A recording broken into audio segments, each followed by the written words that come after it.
नमस्कार शेतकरी मित्रांनो, शेतीमित्र गजानन या यूट्यूब चॅनलवरती आपणा सर्वांचे हार्दिक स्वागत आहे. शेतकरी मित्रांनो, आज आपण MAUS 725 सोयाबीनमध्ये पिवळेपणा का येतो या संबंधी थोडक्यात माहिती आपण या व्हिडिओच्या मार्फत बघणार आहोत. तर पुनश्च एकदा हार्दिक स्वागत करतो. शेतकरी मित्रांनो, आपल्या सोयाबीन पिकामध्ये अचानक पानाचा रंग पिवळा पडू लागला तर उत्पादनावर मोठा परिणाम होऊ शकतो. विशेषतः MAUS 725 या वाणामध्ये काही परिस्थितीमध्ये पिवळेपणाची समस्याही दिसून येते.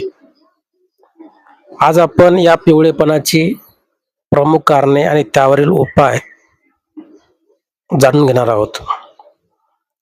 मित्रांनो, पिवळेपणा येण्याची कारणे जसं की नत्राची कमतरता.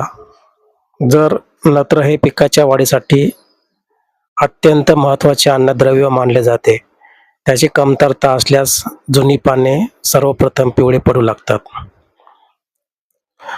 2 आहे लोह, आयर्न आणि सूक्ष्म अन्नद्रव्याची कमतरता. मित्रांनो, जमिनीत लोह, झिंक आणि सल्फरची कमतरता असल्यास नवीन पाने पिवळे पडू लागतात, दिसू लागतात आणि शिरा या हिरव्या राहतात. 3 नंबर आहे जास्त पाऊस आणि पाण्याचा साठा. शेतात पाणी साचल्यास मुळांना पुरेसा ऑक्सिजन मिळत नाही, त्यामुळे मुळे हे कमकुवत होऊन पाने पिवळे पडतात. 4 नंबर आहे मुळकूज आणि बुरशीजन्य रोग. जमिनीत बुरशींचा प्रादुर्भाव झाल्यास मुळांची वाढ थांबते आणि संपूर्ण झाड हे पिवळे दिसू लागते. 5 नंबर आहे बीज प्रक्रिया न करणे.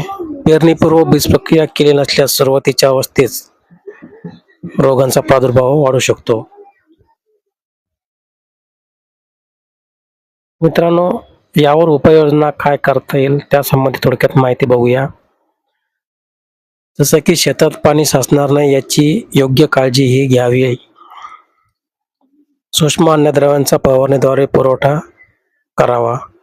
गरजेनुसार जे आपण विद्राव्य खत म्हणतो 19-19-19 किंवा सूक्ष्म अन्नद्रव्य मिश्रणाची फवारणी ही कृषी तज्ज्ञांच्या मार्फत घेणे गरजेचे आहे. मुळकूज रोग दिसल्यास कृषी तज्ज्ञांच्या सल्ल्याने योग्य बुरशीनाशक वापरणे हे गरजेचे आहे.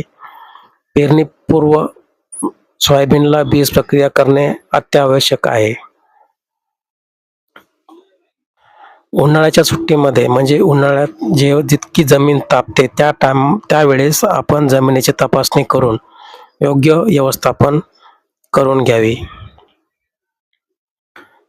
मित्रांनो, सोयाबीनमध्ये पिवळेपणा ही समस्या असली तरी योग्य वेळी कारण ओळखून आपण उपाययोजना केल्यास उत्पन्नाचे नुकसान हे टाळता येते.